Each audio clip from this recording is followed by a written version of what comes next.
Καλώς ήρθατε φίλες και φίλοι στο Γιατρός vs. Doctor, The Podcast. Είμαι ο Πάτροκλος Ανδρουλάκης Κορακάκης, ερευνητής, προπονητής και εκπαιδευτικός με εξειδίκευση στην προπόνηση δύναμης και μυϊκής υπερτροφίας. Έχω διδακτορικό στην επιστήμη της άσκησης και είμαι ερευνητής στο Applied Muscle Development Lab στη Νέα Υόρκη υπό τον Dr. Brad Schoenfeld, στο οποίο ουσιαστικά κάνουμε έρευνες γύρω από τη μυϊκή ανάπτυξη και την υπερτροφία και δημοσιεύω τακτικά σε επιστημονικά περιοδικά. Αλλά έχω μαζί μου τον co-host, Dr. Νίκο Θοδωράκη. Καλησπέρα, Νίκο. Νίκος Θοδωράκης. Είμαι ο πραγματικός δόκτωρ ή ο πραγματικός γιατρός. Δόκτωρ, ο πραγματικός γιατρός. Λοιπόν, σε ευχαριστώ πάρα πολύ για αυτή την πρωτοβουλία να κάνουμε αυτό το εξαιρετικό podcast. Έτσι, λίγα λόγια και για εμένα. Είμαι ο Νίκος Θοδωράκης. Είμαι ιατρός, έχω τελειώσει την Ιατρική Αθηνών. Το αντικείμενό μου είναι η καρδιολογία και η προληπτική και καρδιομεταβολική ιατρική. Αυτό το οποίο με ενδιαφέρει εμένα να ασκώ στην καθημερινή κλινική πράξη είναι η πρόληψη, είναι να φροντίζω οι άνθρωποι να είναι υγιείς, να φροντίζω όσο μπορούν να μην χρειάζονται φάρμακα, όποτε χρειάζονται φάρμακα φυσικά θα τα πάρουν, αλλά να απογαλακτιστούν από αυτά μέσω αλλαγών στον τρόπο ζωής, στην κλινική που έχω στο Παλαιό Φάληρο, με διεπιστημονική προσέγγιση και με διαιτολόγους, διατροφολόγους. Ασχολούμαι αρκετά και με το κομμάτι της τεστοστερόνης και της ορμονικής ισορροπίας, της απώλειας βάρους και της παχυσαρκίας.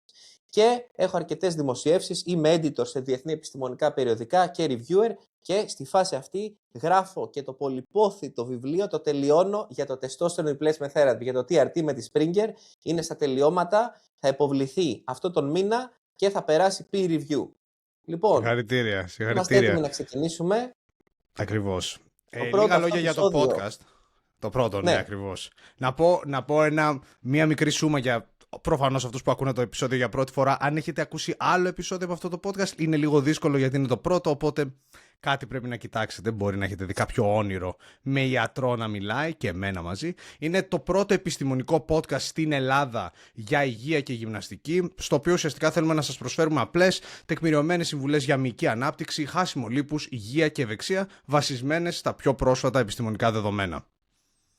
Ακριβώς, αυτό είναι το summary. Τα επιστημονικά δεδομένα, επιστημονικά τεκμηριωμένη γνώση είναι το πιο σημαντικό. Όποιος με παρακολουθεί στα social media, στο τέλος του βίντεο αυτό λέω, παρακολουθήστε με όχι επειδή είμαι ο γιατρός, ούτε επειδή είμαι ο ειδικός. Ακολουθήστε με διότι αυτό το οποίο παρέχω και μεταδίδω σε εσάς δεν είναι κάτι το οποίο έβγαλα από το μυαλό μου, έβγαλα από το κεφάλι μου, ξύπνησα μία μέρα και είπα ο Νίκος Θοδωράκης, τέλειωσε την Ιατρική Αθηνών με 9,8 στα 10, έχω δημοσιεύσεις, έχω ακαδημαϊκό έργο, ο κόσμος με πιστεύεται, οπότε να βγω έξω και να αρχίσω να λέω αυτό που εγώ πιστεύω. Δυστυχώς αυτό όταν κάποιος το κάνει χάνει το παιχνίδι και αυτό έχει γίνει και με άτομα τα οποία έχουν πάρει το Νόμπελ και αυτό λέγεται νομπελίτιδα, δηλαδή επειδή κάποιος νομίζει ότι έχει φτάσει στο μέγιστο επίπεδο αρχίζει να λέει και πράγματα τα οποία είναι εκτός πραγματικότητας. Εμείς δεσμευόμαστε με τον Dr. Pax σε αυτό το podcast ό,τι λέμε και ό,τι παρουσιάζουμε να είναι επιστημονικά τεκμηριωμένο και να παρουσιάζουμε και τις πηγές, διότι αυτό μετράει. Μετράει φυσικά και ποιος λέει κάτι, έτσι, γιατί αυτό, άμα κάποιος δεν έχει γνώση πάνω σε ένα αντικείμενο, δεν μπορεί να το αξιολογήσει, να το ερμηνεύσει σωστά, να αξιολογήσει τις μελέτες και δεν μπορεί να παρουσιάσει σωστά την πληροφορία. Μετράει επίσης αυτός ο οποίος λέει κάτι να το έχει εφαρμόσει κιόλας, για εμένα είναι πάρα πολύ σημαντικό, ενώ το πιο σημαντικό από όλα είναι αυτό που λέμε να είναι τεκμηριωμένο.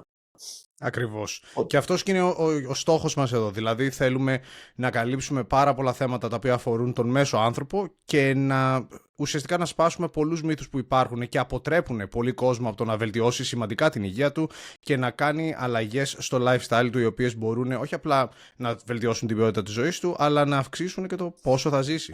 Και γι' αυτό επιλέξαμε και το πρώτο επεισόδιο να είναι γύρω από τα βάρη και συγκεκριμένα γιατί τα βάρη συγκεκριμένα, η προπόνηση με αντιστάσεις είναι φάρμακο. Γιατί έχουμε πολύ κόσμο ο οποίος πιστεύει ότι απλά μια αερόβια προπόνηση, μια αερόβια γυμναστική όπως το τρέξιμο ή το περπάτημα, τα οποία όπως θα αναφέρουμε και πιο μετά είναι σημαντικά και είναι κομμάτι του puzzle, πιστεύει ότι αρκούν μόνο αυτά. Βασικά θέλω να ρωτήσω από μεριά σου, τι έχεις ακούσει στο ιατρείο σου όσον αφορά άτομα τα οποία έρχονται και σου μιλάνε για τη γυμναστική τους? Υπάρχει αυτό το μοτίβο του ότι εγώ περπατάω? Λοιπόν, επειδή στο ιατρείο μου καλώς ή κακώς έρχονται και άνθρωποι οι οποίοι θέλουν να παραμείνουν υγιείς ή ας πούμε έχουν μικρό πρόβλημα με τη χολυστερίνη τους κτλ. Και επειδή με παρακολουθούν, ευτυχώς έχουν αυτή την οτροπία, δηλαδή την οτροπία του να καταφέρω να το κάνω με τον λιγότερο, ας το πούμε έτσι, παρεμβατικό τρόπο γίνεται. Δηλαδή με διατροφή, με άσκηση, με αλλαγές του τρόπου ζωής και όπου χρειάζεται με συμπληρώματα. Και υπάρχει αυτή η κουλτούρα, αλλά το χειρότερο από όλα είναι αυτό που οι ιστορίες που ακούω από αυτούς που με επισκέπτονται, οι ιστορίες που ακούω σχετικά με το τι σου λένε άλλοι γιατροί. Εντάξει, φυσικά μου έρχονται και ασθενείς μεγαλύτερης ηλικίας ή ασθενείς με χρόνια νοσήματα ή ασθενείς οι οποίοι έχουν προβλήματα και μπορεί και να γυμνάζονται και μπορεί και να μην γυμνάζονται ή να θεωρούν ότι το περπάτημα μόνο είναι γυμναστική και να μην κάνουν και καμία άσκηση.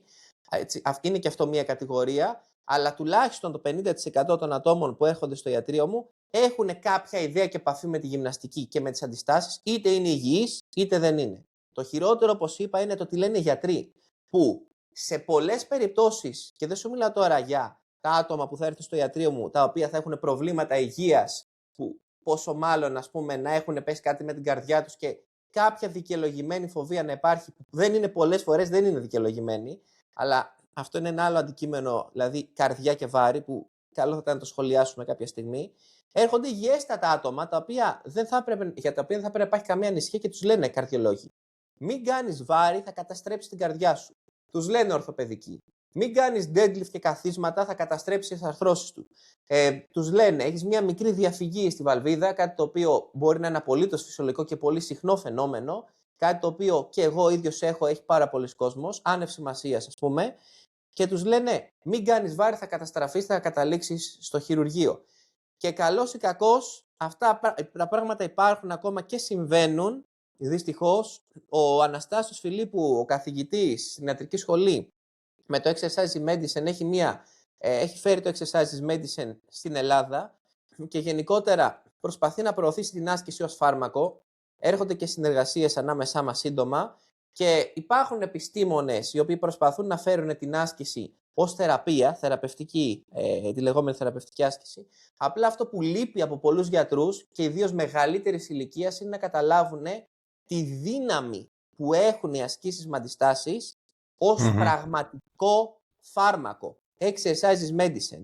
Τι σημαίνει συνταγογράφηση άσκησης, τι σημαίνει επίβλεψη της άσκησης από ειδικό επιστήμονα άσκησης και ποια είναι τα ωφέλη και πώς αυτά μπορεί σε μερικές περιπτώσεις να είναι και πιο ισχυρά ακόμα και από τα φάρμακα, διότι αλληλεπιδρούν και βελτιώνουν ταυτόχρονα πάρα πολλές παραμέτρους της υγείας. Και αυτό που θα πω, που το λέω συνέχεια, και εσύ το λες, δεν είναι κάτι δικό μου, είναι κάτι όμως που μου αρέσει να λέω. Αν μπορούσαμε να πάρουμε όλα τα ωφέλη της άσκησης και να τα βάλουμε σε ένα και μόνο χάπι, να φτιάχναμε ένα τέτοιο φάρμακο, καταρχάς δεν μπορούσαμε να το φτιάξουμε, αλλά θα ήταν τόσο ακριβό που κανείς δεν θα μπορούσε να το πάρει. Αλλά στην πραγματικότητα το έχουμε είτε δωρεάν, να βγούμε να τρέξουμε, να περπατήσουμε, να κάνουμε αθλητισμό, να κολυμπήσουμε, είτε με μια πολύ φθηνή συνδρομή σε ένα απλό γυμναστήριο. Αλλά πολλοί κόσμος δεν ασχολείται με αυτό και το υποτιμά, δεν το κάνει. Ασκήσεις με αντιστάσεις και αεροβική φυσικά, αλλά σήμερα και τα βάρη θα μιλήσουμε. Ακριβώς. Και μου αρέσει που ανέφερες το ότι πολλοί γιατροί ή τουλάχιστον κάποιοι γιατροί έχουν μείνει ακόμα αρκετά πίσω όσον αφορά τα επιστημονικά δεδομένα γύρω από την προπόνηση με τις αντιστάσεις και πιστεύω ότι υπάρχει ένας μύθος γύρω από το τι σημαίνει προπόνηση με βάρη στο μέσο άνθρωπο. Δηλαδή, φαντάζομαι ότι πολλοί εκεί έξω ακόμα πιστεύουν ότι προπόνηση με βάρη σημαίνει να γίνω bodybuilder, να κάνω άρση βαρών, σκέφτονται τον Πύρο Δήμα που έκανε Επολέ και Αρασέ, ενώ στην πραγματικότητα βάρη σημαίνει οποιαδήποτε μορφή άσκησης ενάντια σε κάποια αντίσταση. Αυτό μπορεί να είναι σε ένα μηχάνημα, με το ίδιο σου το σώμα, με κάποιο λάστιχο ή με οποιοδήποτε εργαλείο σου επιτρέπει να έχεις κάποια αντίσταση. Ακριβώς. Ασκήσεις με αντιστάσεις. Resistance training. Ακριβώς, εδώ. Μιλάς και γερμανικά, Γερμανικά. Επίσης υπάρχει... Όλοι, ναι, κλασικά. Υπάρχει και ο κλασικός μύθος ότι τα βάρη είναι μόνο για τους άντρες. Είναι μία μορφή άσκησης η οποία συνδέεται άμεσα με ένα ματσό πρότυπο. Ενώ στην πραγματικότητα τα ωφέλη, για τα οποία θα μιλήσουμε σε λίγο, είναι ακριβώς τα ίδια με τις γυναίκες και ερευνητικά, όταν κοιτάμε και τις πιο τελευταίες μεταναλύσεις στο πώς ανταποκρίνονται οι γυναίκες και οι άντρες στα βάρη, βλέπουμε τις ίδιες πάνω κάτω σε μεγάλο βαθμό αλλαγές όσον αφορά η μυϊκή ανάπτυξη και η δύναμη, προφανώς αναλογικά με το βάρος του καθενός. Δηλαδή, ένας άντρας θα βάλει παραπάνω από όλη τη μυϊκή μάζα γιατί ξεκινάει από μεγαλύτερο αριθμό μυϊκής μάζας, αλλά όταν κοιτάμε ποσοστιαία το πόσο αυξάνει μια γυναίκα και ένας άντρας τη μυϊκή του μάζα και τη δύναμή του, τα πράγματα είναι σχεδόν ίδια και η προσέγγιση είναι επίσης η ίδια. Να σημειώσω ότι, επειδή φαντάζομαι ότι θα το σκεφτούν μερικοί ακροατές, π.χ. για τον κύκλο μιας γυναίκας και το πώς επηρεάζει αυτό τις ανταποκρίσεις στην προπόνηση με αντιστάσεις, και εκεί ερευνητικά, ανεξάρτητα από το πώς αισθάνεται ο καθένας, γιατί καταλαβαίνω ότι μπορεί ένας ασκούμενος να μην αισθάνεται καλά τη μία μέρα και να μην θέλει να πάει στο γυμναστήριο, αλλά σε θέμα προσαρμογών, και εκεί βλέπουμε επιστημονικά το ότι δεν υπάρχει κάποια μεγάλη επιρροή όσον αφορά τη μυϊκή ανάπτυξη και τη δύναμη. Το οποίο είναι πολύ καλό. Και το αγαπημένο μου θέμα, έτσι, στους άνδρες οι οποίοι θα πούνε ότι έφτασα 35, τελείωσε, ανδρόπαυση. Λοιπόν, θα το πω με μία λέξη. Συνέλθετε. Δηλαδή, πρέπει λίγο να ερεμήσετε. Η ανδρόπαυση δεν είναι μόλις κάποιος πατήσει μία ηλικία, παύση και τέλος. Η ανδρόπαυση, ο πιο σωστός όρος λειτουργικός υπογοναδισμός, είναι μια κατάσταση που πέφτει τεστοστερόνη 1 με 2% ανά έτος, αιωλική 2 με 3 ελεύθερη, ξεκινώντας συνήθως από τα 30 με 35, προοδευτικά μέχρι να φτάσει σε χαμηλές παθολογικές τιμές, και αυτό, αν συνοδεύεται από κλινική συμπτωματολογία, ονομάζεται λειτουργικός υπογοναδισμός. Δεν σημαίνει, επειδή πάτησες τα 35, ότι τελείωσε η παραγωγή τεστοστερόνη σου, ότι δεν πρόκειται να χτίσεις μυϊκή μάζα, ότι τελείωσαν όλα και ότι ό,τι έκανες, ήρθε η καταστροφή. Φυσικά ένας 20άρης θα χτίσει πιο εύκολα μυϊκή μάζα από ένα 40άρη, αλλά αυτό δεν σημαίνει ότι ένας 35άρης, ένας 40άρης δεν μπορεί να χτίσει, όπως λέει και ο Πακ, μου αρέσει πάρα πολύ, ένα κάρο μυϊκή μάζα. Μπορεί. Εδώ, και παραμπορεί. τα ελληνικά του Έλληνα του εξωτερικού. Ισχύει, και το ίδιο ισχύει και για ηλικιωμένους, δηλαδή έχουμε άπειρα επιστημονικά δεδομένα, και να σημειώσω ότι θα παρέχουμε όλες τις πηγές για αυτά που λέμε στην περιγραφή του βίντεο, για όποιον θέλει να κοιτάξει τις έρευνες. Θα μιλήσουμε συγκεκριμένα και για κάποιες έρευνες, απλά και για όλα αυτά που έχουμε αναφέρει τώρα, οι πηγές θα βρίσκονται στην περιγραφή, αλλά και για εφήβους, αλλά και για ηλικιωμένους ανθρώπους. Τα βάρη είναι επίσης, συνδέονται με κυρίως θετικά αποτελέσματα, προφανώς με εξαιρέσεις όταν δεν υπάρχει ανάλογη επαγγελματική επίβλεψη. Δηλαδή και σε παιδιά βλέπουμε ότι τα παιδιά τα οποία ασχολούνται και κάνουν προπόνηση με αντιστάσεις, όχι δεν έχουν κάποιο αρνητικό όσον αφορά το να ψηλώσουν ή το οτιδήποτε λέει ο κόσμος εκεί έξω, αλλά βλέπουμε και σύνδεση με καλύτερη ακαδημαϊκή πορεία, το οποίο είναι κάτι που δεν ξέρει ο περισσότερος κόσμος εκεί έξω. Οπότε γενικά μια πολύ καλή εικόνα. Οι ηλικιωμένοι εμφανίζουν δύο χαρακτηριστικά σύνδρομα. Το ένα λέγεται ευπάθεια, στα αγγλικά λέγεται frailty, και το άλλο λέγεται σαρκοπενία. Σαρκοπίνια λέγεται και στα αγγλικά. Η ευπάθεια στην ουσία είναι ένας σύνθετος όρος, είναι ένας όρος ο οποίος στην ουσία περιλαμβάνει τη μείωση της άμυνας του οργανισμού, την αυξημένη ευαλωτότητα, τη μειωμένη ικανότητα του οργανισμού να απαντά και να ανταποκρίνεται σε στρεσογόνους παράγοντες, σε stressors. Δηλαδή, ένας ηλικιωμένος είναι πιο ευπαθής. Παραδείγματος χάρη, αν κολλήσει μία ίωση, μπορεί να μπει στο νοσοκομείο και μετά μπορεί να θέλει πάρα πολύ καιρό για να συνέλθει. Και αυτό σχετίζεται πολλές φορές και με τη σαρκοπενία, που τι σημαίνει? Μειωμένη ποσοτικά και δυσλειτουργική μυϊκή μάζα, η οποία πολλές φορές αντικαθίσταται από λιπόδιστό. Οπότε αυτό συμβαίνει όσο περνάνε τα χρόνια, και σχετίζονται και ορμονικοί παράγοντες με αυτό. Ναι, βέβαια, φυσικά, και η τεστοστερόνη στους άνδρες. Έχει φανεί ότι οι ασκήσεις με αντιστάσεις μπορούν όχι μόνο να επιβραδύνουν, αλλά σε κάποιες περιπτώσεις να μπλοκάρουν τελείως ή ακόμα και να αναστρέψουν τη σαρκοπενία. Και έχουμε δεδομένα και για αυτά. Είναι κάτι το οποίο προφανώς πρέπει δεν λέω ότι ένας 90χρονος, ο οποίος είναι σαρκοπενικός, ξαφνικά θα γίνει bodybuilder, αλλά ένας άνθρωπος που είναι 70 και έχει αρχίσει και μειώνεται η λειτουργικότητά του και νιώθει πιο αδύματα πόδια και πέφτει ο μυϊκός του ιστός, αν αρχίσει να κάνει ασκήσεις με αντιστάσεις, μπορεί αυτό να το επιβραδύνει, ακόμα και να αυξήσει τη μυϊκή του μάζα. Να πάει αντίθετα δηλαδή στην φθήνουσα πορεία βάσει της ηλικίας. 100%. Και πριν μπούμε τώρα συγκεκριμένα στη μυϊκή υπερτροφία και την υγεία, να αναφέρω ότι σε οποιονδήποτε εκεί πέρα έχει ακούσει, εκεί έξω έχει ακούσει ότι τα βάρη ή η προπόνηση με αντιστάσεις είναι επικίνδυνη.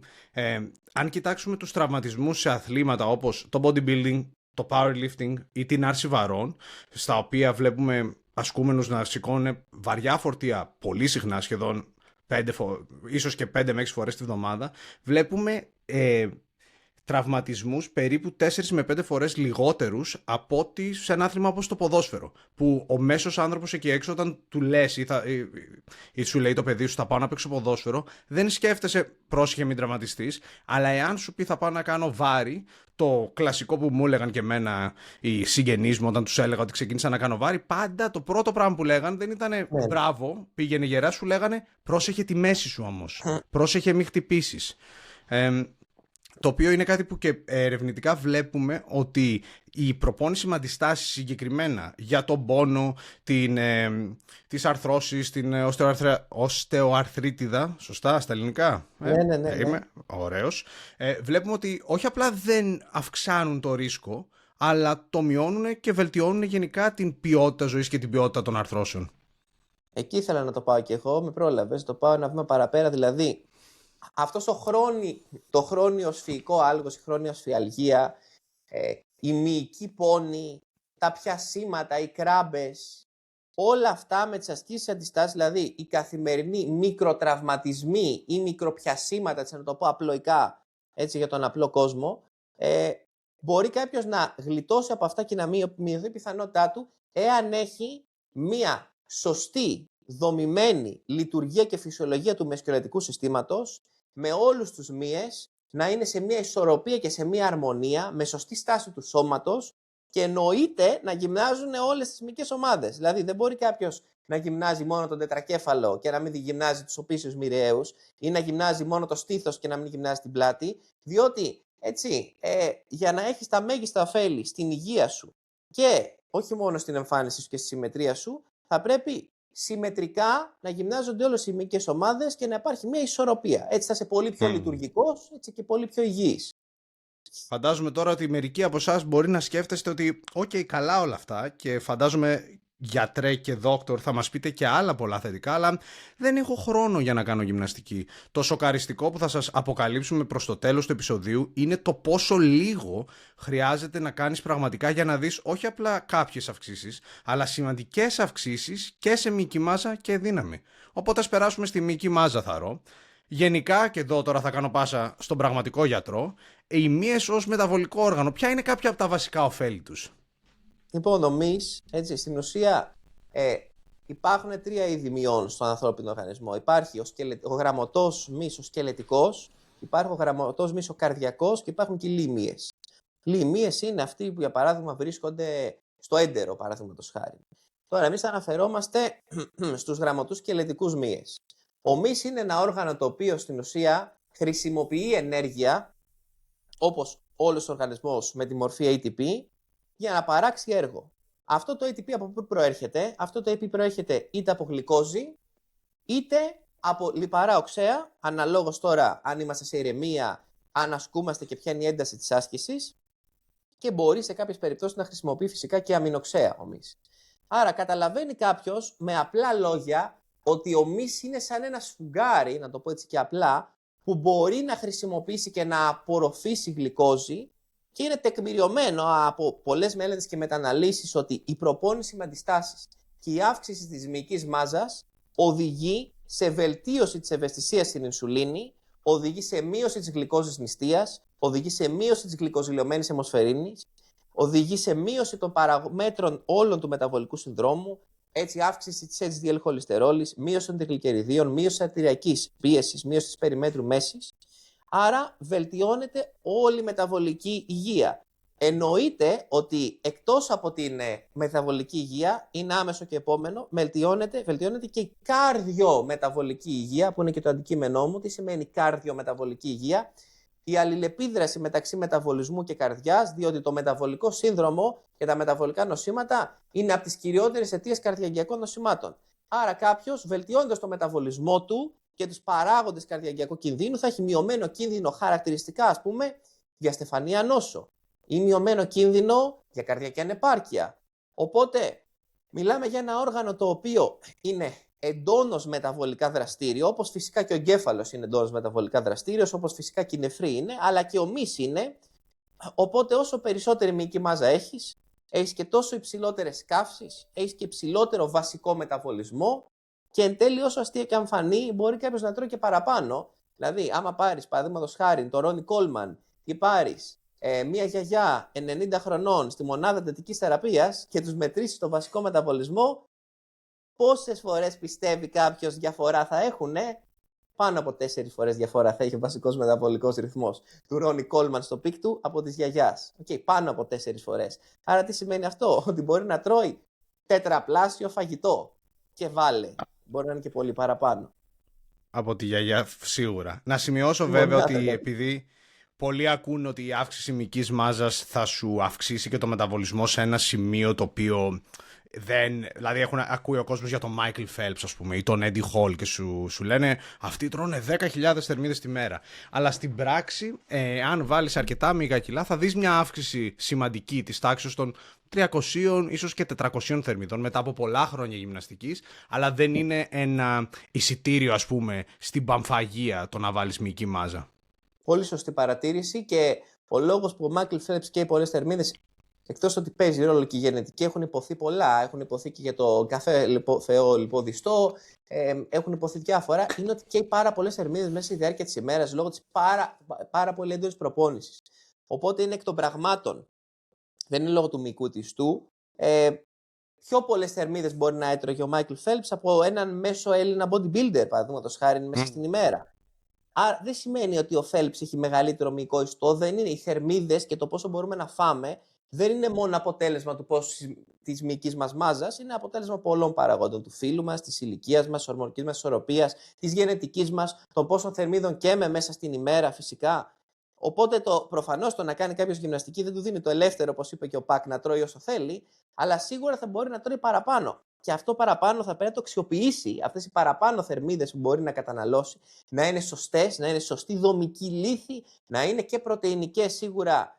Θα κάνουμε επεισόδιο και για το πόση πρωτεΐνη χρειάζεται κάποιος πραγματικά, αλλά να προτιμήσει αυτές οι θερμίδες να είναι πραγματικό φαγητό, από το ένα είναι επεξεργασμένο, από το ένα είναι junk, και για να προάγει την υγεία του, αλλά και για να υποστηρίξει την απόδοσή του και για να υποστηρίξει και τη μυϊκή του ανάπτυξη φυσικά.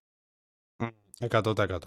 Οπότε έχουμε μιλήσει για μυϊκή μάζα και προφανώς καλή αυξημένη αντίσταση στην ινσουλίνη και ως αποτέλεσμα μειωμένο ρίσκο διαβήτη τύπου 2, βελτίωση γλυκαιμικού ελέγχου, το οποίο βλέπουμε και ερευνητικά ότι είναι ανεξάρτητα από την αερόβια άσκηση, γιατί τα βάρη συγκεκριμένα, όπως είπες, έχουν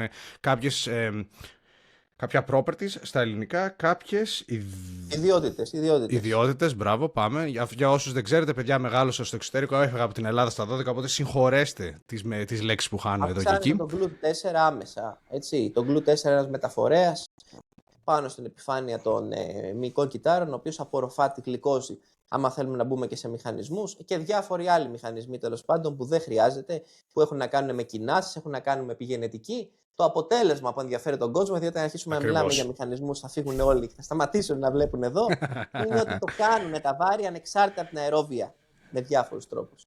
Τέλεια. Και μέχρι και στον καρκίνο, δηλαδή βλέπουμε ότι ασθενείς που έχουν προφανώς η άσκηση με αντιστάσεις μειώνει το ρίσκο για όλα τα είδη καρκίνου κατευθείαν περίπου κατά 15%, δηλαδή οποιαδήποτε ενασχόληση με προπόνηση με αντιστάσεις, αλλά συγκεκριμένα ότι μέχρι και σε ασθενείς με καρκίνο, ασθενείς που έχουν μεγαλύτερη μυϊκή μάζα, τείνουν να έχουν καλύτερα αποτελέσματα όσον αφορά το πώς θα αντιμετωπίσουν τον καρκίνο, και μέχρι και στην ανοχή χημειοθεραπείας, που είναι επίσης κάτι το οποίο αξίζει να αναφέρουμε. Αλλά περάσουμε και στη... Οι ενδορφίνες ίσως παίζουν ρόλο. Και αυτά ίσως παίζουν ρόλο σε αυτό, διότι τα ενδοκαναβινοειδή, ας πούμε, που παράγονται με την άσκηση, πιο πολύ με την αεροβική βέβαια, έχουν και ιδιότητες κατά της ναυτίας. Αλλά είναι πολλοί μηχανισμοί και σύνθετοι.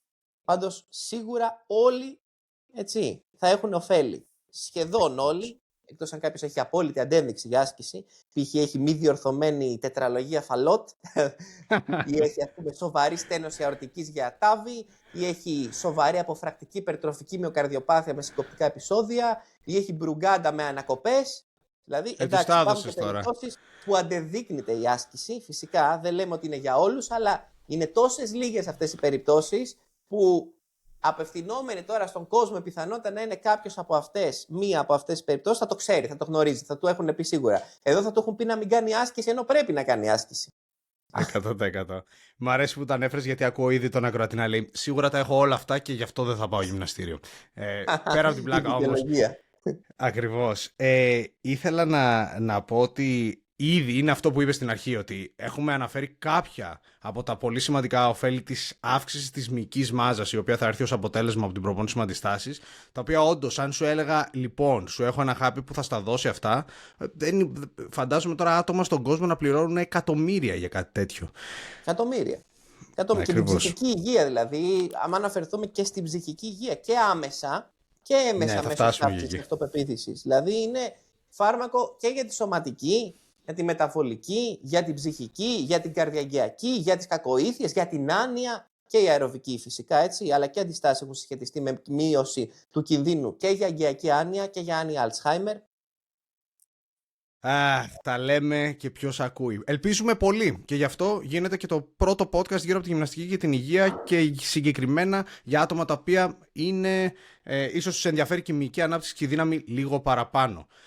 Τώρα, μιλήσαμε για μυϊκή ανάπτυξη. Ας μιλήσουμε για δύναμη, γιατί είναι κάτι το οποίο ο περισσότερος κόσμος το συνδέει άμεσα με τη μυϊκή μάζα, αλλά η σχέση τους δεν είναι 1/1. Δηλαδή, η μυϊκή δύναμη δεν είναι απλά το πόση μυϊκή μάζα έχεις και όση περισσότερη μυϊκή μάζα έχεις, απαραίτητα θα είσαι και το ίδιο δυνατός. Είναι πολλοί παράγοντες που μπορούν να επηρεάσουν το πόσο δυνατός είναι κάποιος. Είναι νευρολογικοί, έχουν να κάνουν με την κατασκευή του και γενικά δεν είναι απλά το πόση μυϊκή μάζα έχει. Μετράνε και τα δύο όσον αφορά υγεία, και η μυϊκή δύναμη και η μυϊκή μάζα, αλλά όπως θα δείτε και προς το τέλος του επεισοδίου που θα μιλήσουμε πρακτικά το τι να κάνετε, είναι πολύ εύκολο να πάρετε και τα δύο ταυτόχρονα, αλλά η δύναμη από μόνη της έχει ανεξάρτητη προγνωστική αξία όσον αφορά την υγεία. Και να σημειώσω, γιατί είναι αυτός ένας μύθος ο οποίος με τρελαίνει, η δύναμη της λαβής, το grip strength, ως δείκτης υγείας, ο μόνος λόγος που υπάρχει και την αναφέρουμε συχνά είναι επειδή είναι ένα πολύ απλό τεστ για να γίνει. Και οι ερευνητές μπορούν να το κάνουν με ευκολία, να πάρουν άτομα και να δουν πόσο δυνατή είναι η λαβή τους. Από εκεί και πέρα δεν είναι η δύναμη της λαβής ανεξάρτητα η οποία θα σε κάνει να είσαι πιο υγιής. Απλά είναι ένας εύκολος τρόπος να μετρήσουμε τη δύναμη. Γιατί έχω ακούσει πολλούς που λένε ότι δουλεύω τη λαβή μου γιατί είναι καλό για την υγεία η λαβή μου να είναι δυνατή. Είναι και ένα κριτήριο της ευπάθειας, αυτό του frailty, από τα κριτήρια Fried, παραδείγματος χάρη. Ακριβώς, είναι το πιο εύκολο. Δηλαδή, επειδή έχω δουλέψει με ευπάθεις ανθρώπους στην πράξη, επί της ουσίας, ακριβώς, τώρα σκέψου πώς θα βάλεις έναν άνθρωπο να μετρήσεις τη μέγιστη ισχύ, παραδείγματος χάρη, σύσπασης του τετρακεφάλου σε ένα ιατρείο. Ναι, δεν μπορείς να το κάνεις. Θα του δώσει ένα δυναμόμετρο που κάνει 20 ευρώ, 30 ευρώ, θα του πεις φίξ τόσο πιο δυνατά μπορείς 2 φορές, θα σημειώσει. Και η ταχύτητα βάδισης, ας πούμε, είναι κάτι το οποίο χρησιμοποιείται, όπως και αυτή η δοκιμασία που να σηκώνεται και να κάθεται κάποιος σε μια καρέκλα, είτε βλέπεις κάποιες επαναλήψεις πόση ώρα την κάνει, είτε μετράς κάποια δευτερόλεπτα και βλέπεις πόσες επαναλήψεις μπορεί να κάνει. Όλα αυτά είναι δείκτες της μυϊκής, ας το πούμε έτσι, ισχύος, αντοχής, είναι και θέμα αντοχής. Αλλά όσο αστείο και να φανεί σε κάποιον, κάποιος που έχει σαρκοπενία, μπορεί να μην μπορεί καλά να σηκωθεί. Δηλαδή, μπορεί να του είναι τόσο δύσκολο να σηκωθεί από την καρέκλα, όσο είναι για εμένα, ναι, έτσι, να κάνω 3 επαναλήψεις με 150 κιλά βαθικάθισμα, παραδείγματος χάρη. Δηλαδή, είναι κάτι το οποίο είναι σημαντικό να ξέρει κάποιος, ότι είναι για τους ευπαθείς ηλικιωμένους και αυτό θέλει δύναμη. Ακριβώς. Να ρωτήσω στο ιατρείο ποιες είναι οι πιο χαμηλές μετρήσεις που έχεις δει στο grip strength. Η πιο χαμηλή μέτρηση που έχω δει στο grip strength είναι 8. 8 κιλά, Ναι, 8 κιλά. Για αναφορά, εσύ πόσο κάνεις περίπου? Εγώ κάνω 60 κιλά στο αριστερό χέρι, 58 κιλά στο δεξί. Το ρεκόρ μου είναι 63. Ωραίος. Και εγώ κάπου εκεί κοντά είμαι, δεν θυμάμαι ακριβώς, αλλά μιλάμε τώρα το 8 κιλά πάρα πολύ χαμηλό. Ο Προάρες έκανε 90χρονο, ο οποίος έκανε 32. Μπράβο, respect σε αυτόν. Και εδώ να αναφέρω ότι... Έχω δει και ηλικιωμένους και 75χρονους να κάνουν 45. Δηλαδή, άμα δώσει ο μέσος όρος, το πούμε έτσι, για έναν άνθρωπο που δεν γυμνάζεται, για έναν άνδρα που δεν γυμνάζεται, grip strength κυμαίνεται από τα 25 μέχρι τα 40 κιλά, ενώ ανάλογα με το βάρος πάει αυτό, έτσι είναι πολλά και τη γενετική, ενώ για μια γυναίκα μπορεί να κυμαίνεται από τα 15 μέχρι και τα 25 κιλά. Πολύ καλό που το ανέφερες, γιατί μόλις πήγα να πω ότι να αναφέρω πως η δύναμη επίσης το να δυναμώσεις δεν σημαίνει να γίνεις powerlifter ή απαραίτητα να δυναμώσεις σε συγκεκριμένες ασκήσεις που ίσως βλέπεις στο διαδίκτυο. Γιατί πολλοί κόσμος εκεί έξω δεν μπορεί να μην τον ενδιαφέρει να κάνει βαθικάθισμα ή άρση θανάτου όπως κάνουμε εμείς. Και για αυτούς τους λίγους που βγήκανε όταν κάναμε ένα βίντεο στο YouTube με προπόνηση και είπαν ότι δεν κάνουμε πόδια, να κάνω μια παρένθεση εδώ για να είπαμε για πτυχία και λοιπές μπουρδες, να αναφέρω ότι ο δόκτωρ Νίκος Θοδωράκης έκανε πρόσφατα βαθύ κάθισμα 170 κιλά εύκολα.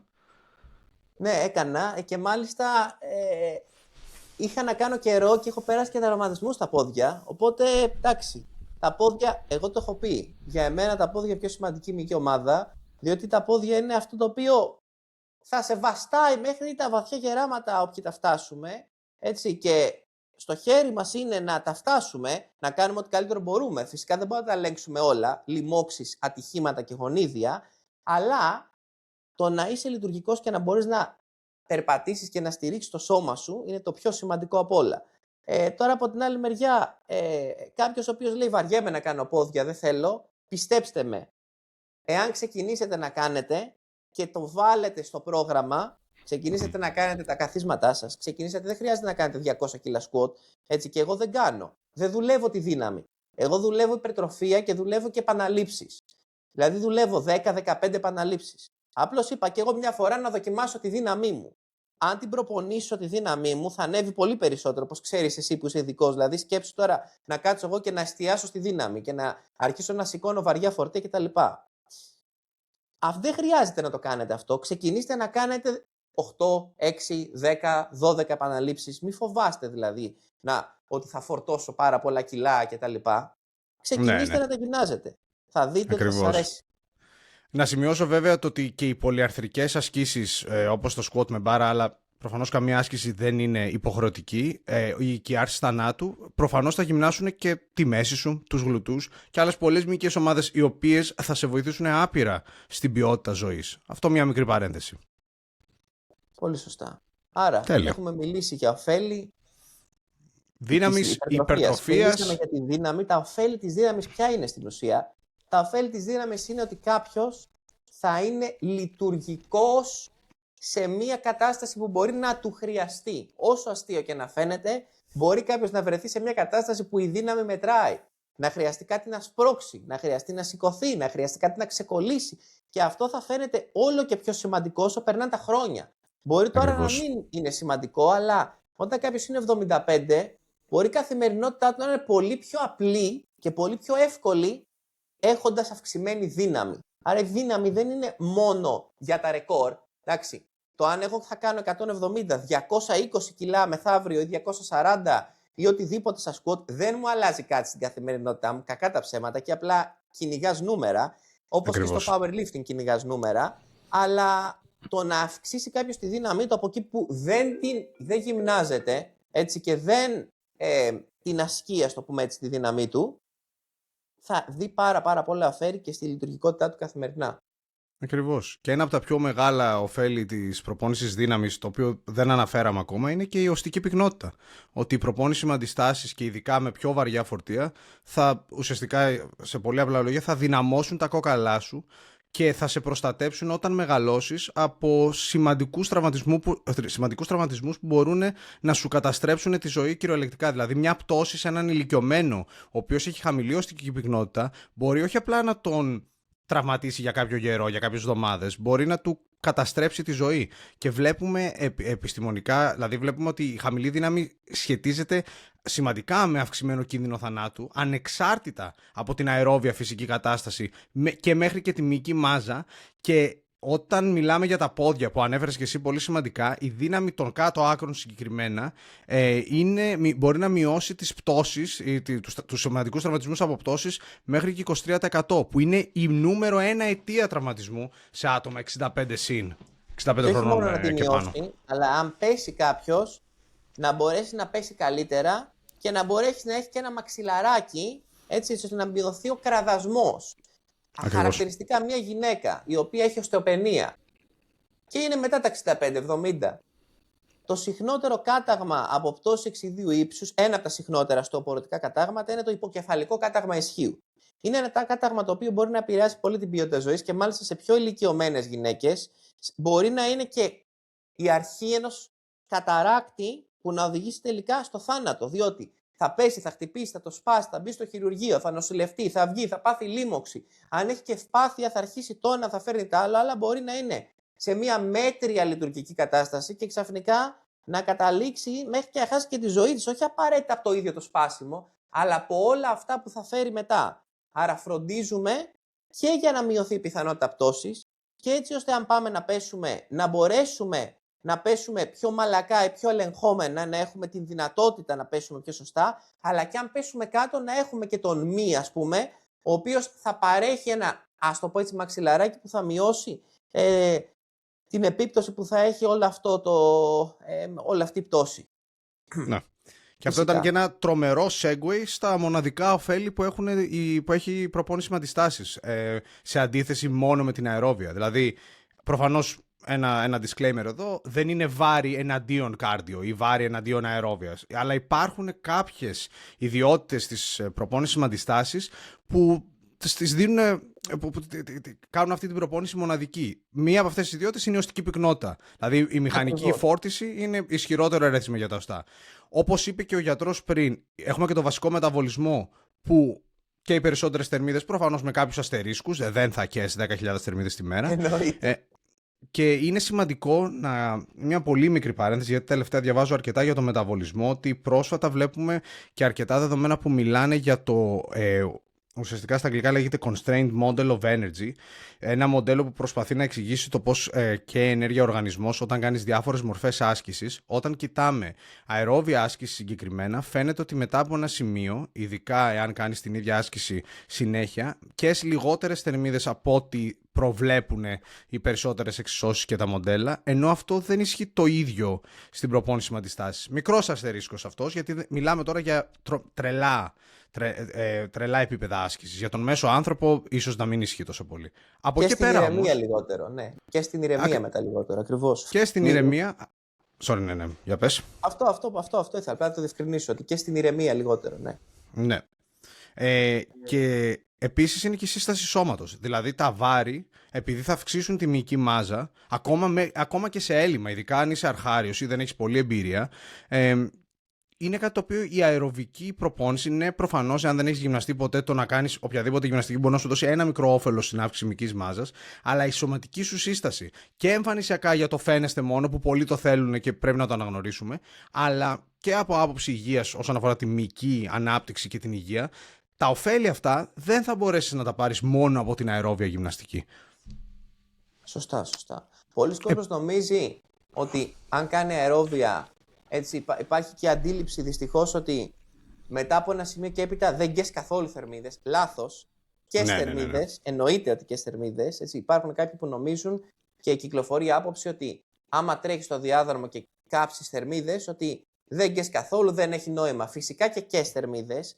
Απλά το σώμα σου μπορεί σε ακραίες περιπτώσεις να καίει λιγότερες στην ηρεμία. Και επειδή προσαρμόζεται, είναι διάφοροι μηχανισμοί και μειώνεται το λεγόμενο fidgeting. Δεν ξέρω πώς λέγεται στα ελληνικά, οι ακούσιες κινήσεις, τέλος πάντων. Ακριβώς.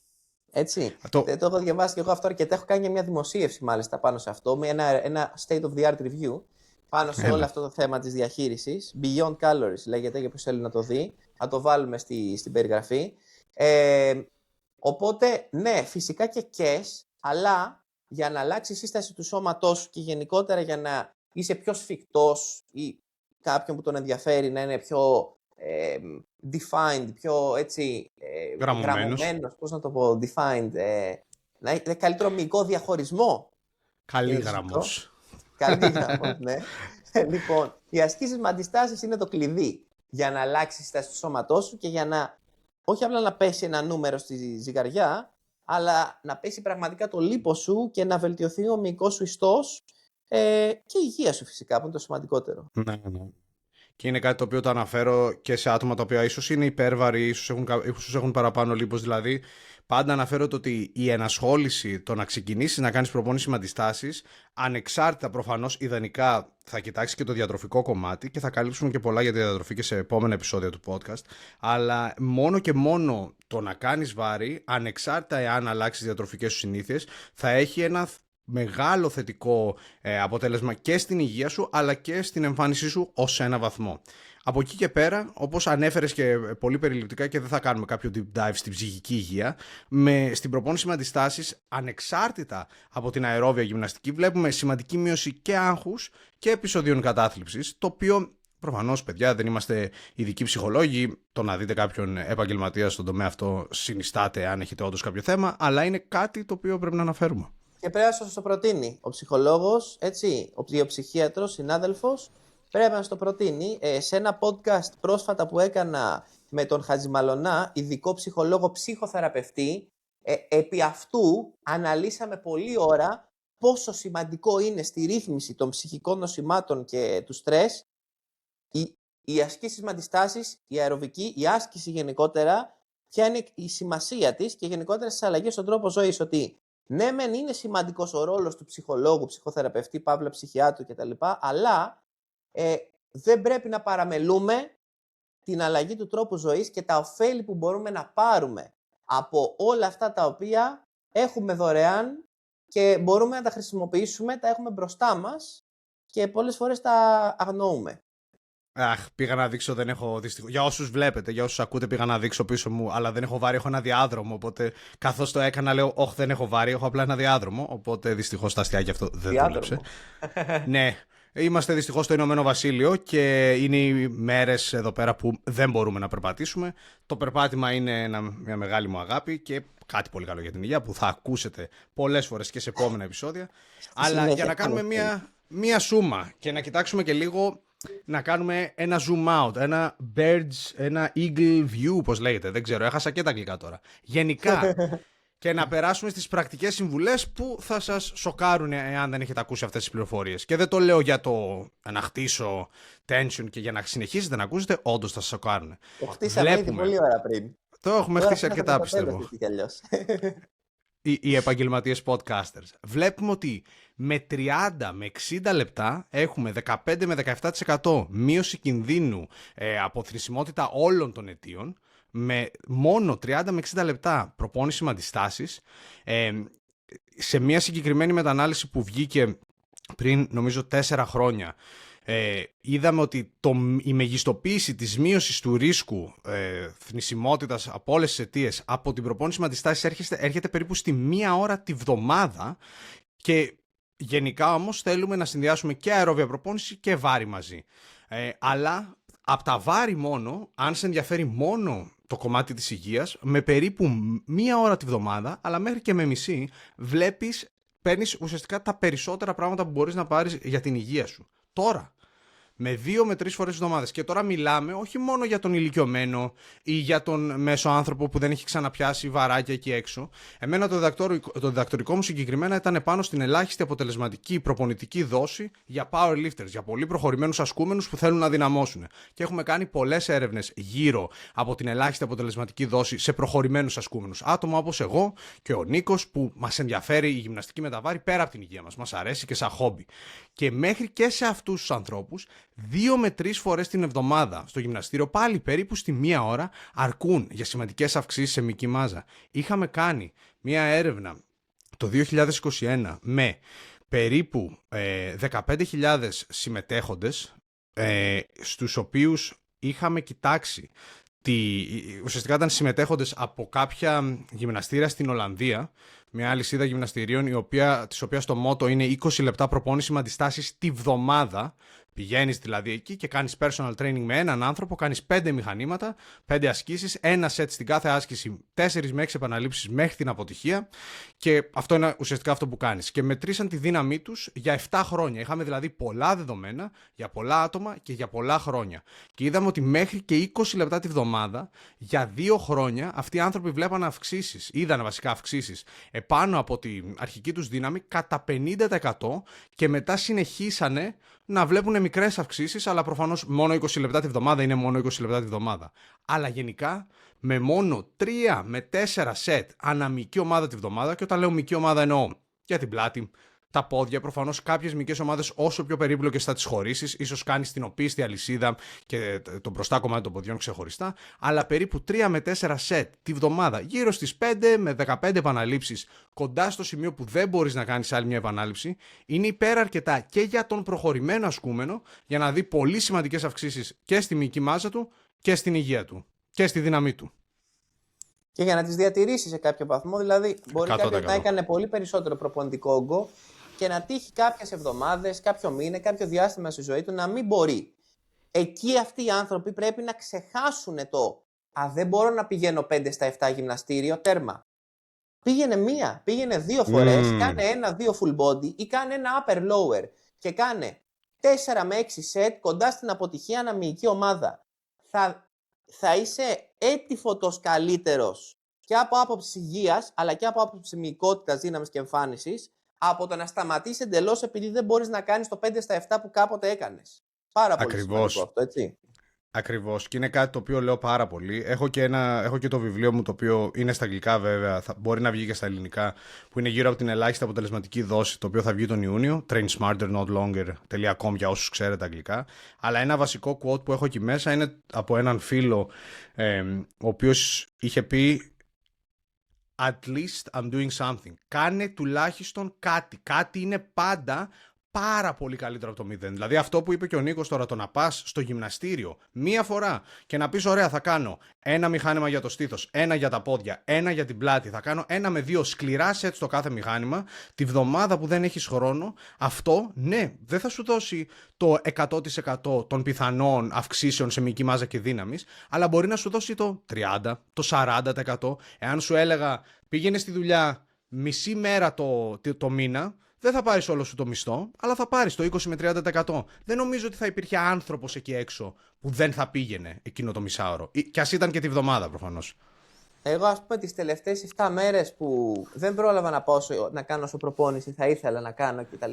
Πήγα σήμερα και έκανα 2 ασκήσεις στήθος από 3 σετ η καθεμία, μέχρι την πλήρη αποτυχία και μετά και assisted και rest pause, δηλαδή 6 σετ, και 2 ασκήσεις από 3 σετ η καθεμία, μέχρι την αποτυχία πλάτη, ένα horizontal και ένα vertical pull, μία άσκηση 3 σετ δικέφαλο, super set για να κάνω και πιο γρήγορα με μία άσκηση τρικέφαλο, οπότε έκανα 6 σετ στήθος, 6 σετ πλάτη και 6-2-2-3 και 3, 6 σετ δικέφαλο μετρώντας τα fractional και 6 σετ τρικέφαλο, άρα ξεπέρασα την ελάχιστη αποτελεσματική δόση, οπότε και μέχρι και την πλήρη αποτυχία και τώρα, ας πούμε, νιώθω ότι για εμένα 100% έχω καλυφθεί. Καλά, εννοείται ότι άμα βγεις μια εβδομάδα δεν αλλάζει κάτι, αλλά 100% έχω καλυφθεί από το να πήγαινα, ας πούμε, και να έκανα, ξέρω εγώ, έλεγα εντάξει, δεν πειράζει,